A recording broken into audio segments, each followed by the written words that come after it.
TnR Cardbox prediction. You start by informing the spectator that you've made a prediction upon the flap of the card box. And you open up the flap, you show the prediction briefly by waving it in the air, keeping it upside down so they can't really read what you've written there. And then you proceed to tear the box flap off so that you can leave the prediction in full view the whole time. It plays a part of the prediction, as you'll see as we go along here. Now let's get into the direct presentation of it. I'm going to ask you to help me out in this experiment of chance, fate, what have you, perhaps ESP working a little bit here. I'm going to cut the cards into small packets from the deck on the table into my hand. Whenever you say stop, and the inclination is going to be up to you, whenever you say stop, I'll stop cutting the cards. Okay? Alright, I cut the cards, you say stop anytime you want. Don't feel influenced by me. Anytime you want to say stop, it's up to you. Right there? Okay. If that's good enough for you, that's good enough for me.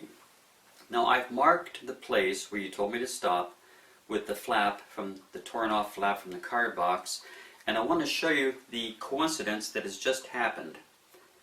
Or perhaps it's destiny that it happened. Who knows? You stopped me at the 3 of spades. My prediction, could it be? Unbelievable. Look, the 3 of spades, my prediction was the 3 of spades. I'd like to thank you for helping me out in this little mental exercise here of ESP, or psychic phenomenon. The only thing left for me to do now is to act like a real magician and see if I can actually restore this card box. All you have to do is blow on it, like that, and of course the card box will heal itself right back up into one piece.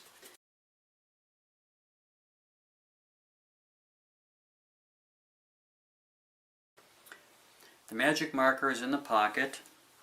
The 3 of spades is on top of the pack. The card box has its flap folded already on the inside, and the cards will go in like this. You then take your finger and separate maybe 3, 4, 5 cards, pull them back, and insert the flap all the way in, just like that. So that's what it looks like from your view, but from my view, when I bring them out, I set them down like this, and everything looks copacetic. So you bring the cards out, you take the magic marker, because you're going to need that later to as a reason to pick it up and put it away to get rid of the flap from the box. Take the magic marker, tell them you've written something down upon the card flap. As you turn this over, you need to be a little bit very protective as you open up this flap a little bit, because it's loose, and you want to pull it out as far as you can. You'll get a feeling for this as you experiment with it. Pull it out as far as you can to sort of emphasize that yes, there's something upon the flap that I've written. Turn the deck upside down and sort of flash it a little bit.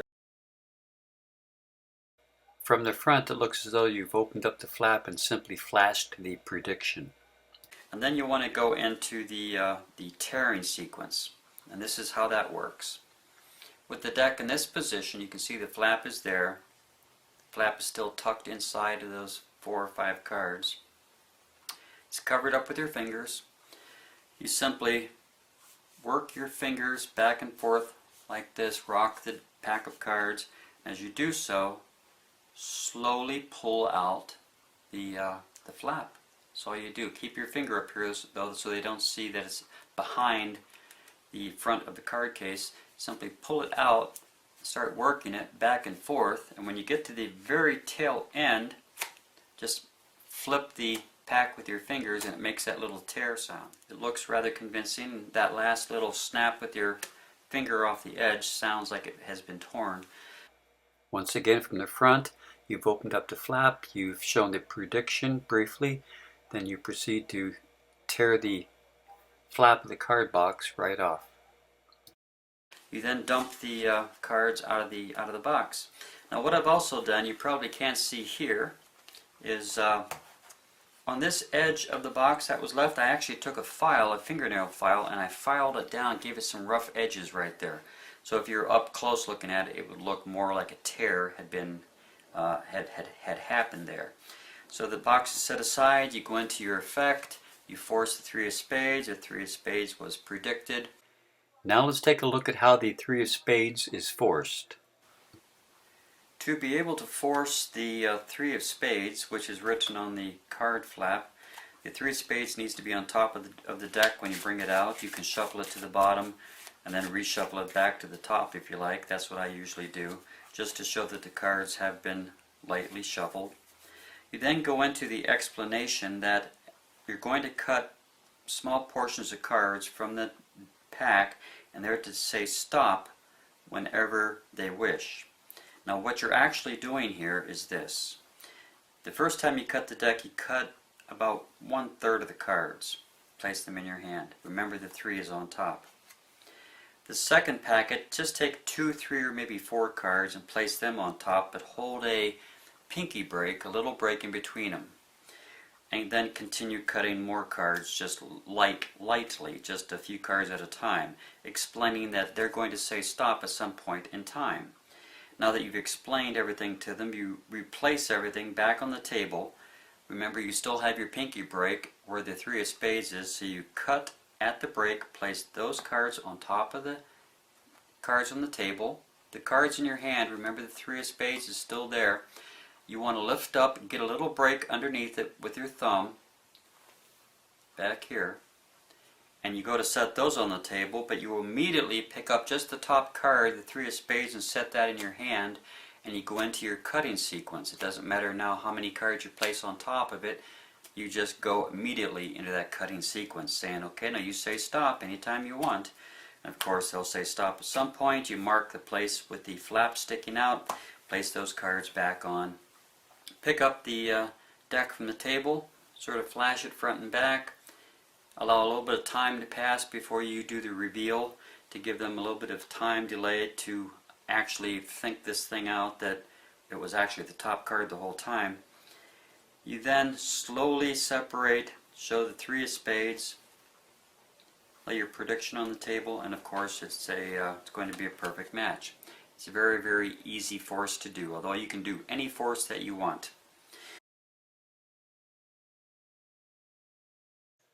Be sure to watch this video all the way to the end, because there will be 3 different ways, or 3 different handlings of how to restore the Cardbox flap.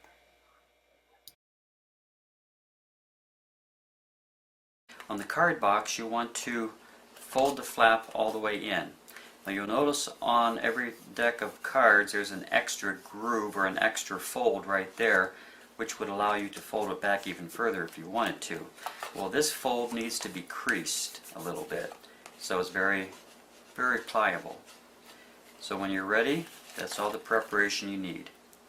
Duplicate, prediction written down, you fold the flap inside the box, and this is what makes the whole trick work, the restoration. If you take your thumb underneath and were to push up, I'll place my thumb over here so you can see what happens, and you push up, the entire flap will pop automatically from inside the card box. A little bit of pressure, it pops right out.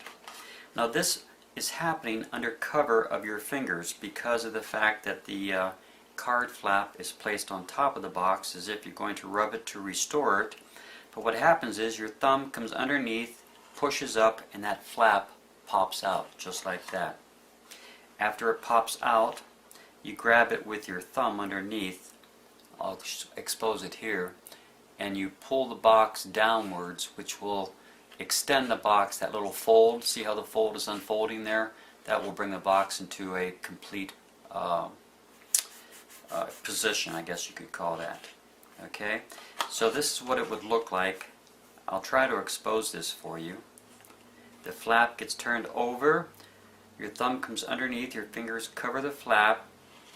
Now at this point, the flap has been extended, and the loose flap, the part that was apparently torn off, is on top. It ends up on top of the real flap. Let me see if I can expose it this way.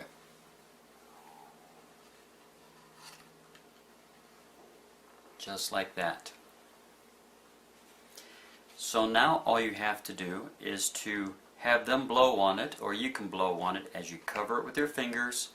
You extend the box forward to release that last fold a little bit as you're rubbing it, and as you slide sideways you're actually taking that loose flap away with you. Then you wiggle the box a little bit. You transfer the box to the other hand. The flap is simply being held between my first finger and thumb, but as my hand rests on the table it goes into a tenkai. So now the card flap is in a tenkai palm. So this can be, the box can be shown, the box can be tugged on, it can be examined, give it to the audience.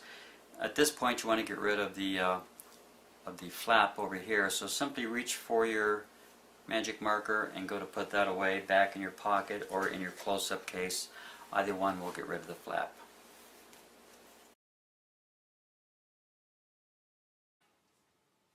With a little bit of a rubbing motion you can actually fuse it right back together with a hands clean restoration.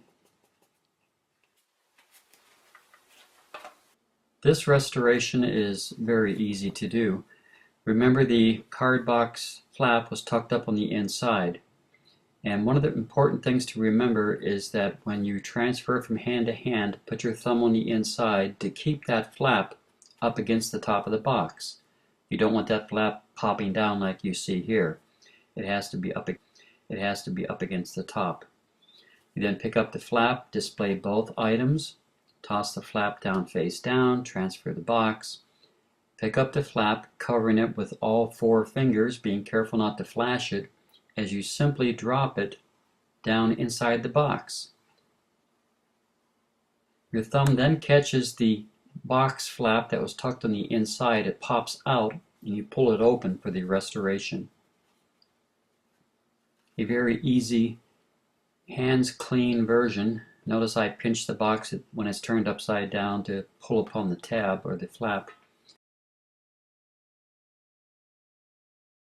For restoration number 3, remember the flap is tucked inside of the box and you're going to be flipping it out with your thumb in just a moment. You pick the torn off flap up off the table. You ask if they know any magic words to help maybe restore the flap to the box. Then you say, hey, the magic words is Scotch tape. Using the Scotch tape dispenser as a ploy for the misdirection to come up. When you take the flap off of the box and apparently go to place it back on, you're finger palming it, and with your thumb you're pulling the flap inside of the box to the outside. So it looks as though you've placed that flap you picked up off the table onto the box. Actually it's finger palmed. Then you go to the Scotch tape, wave it like a magic wand, and place the tape dispenser and the flap inside of your case, leaving you perfectly clean for a total restoration as you pull the flap out into its extended version. A very nice restoration.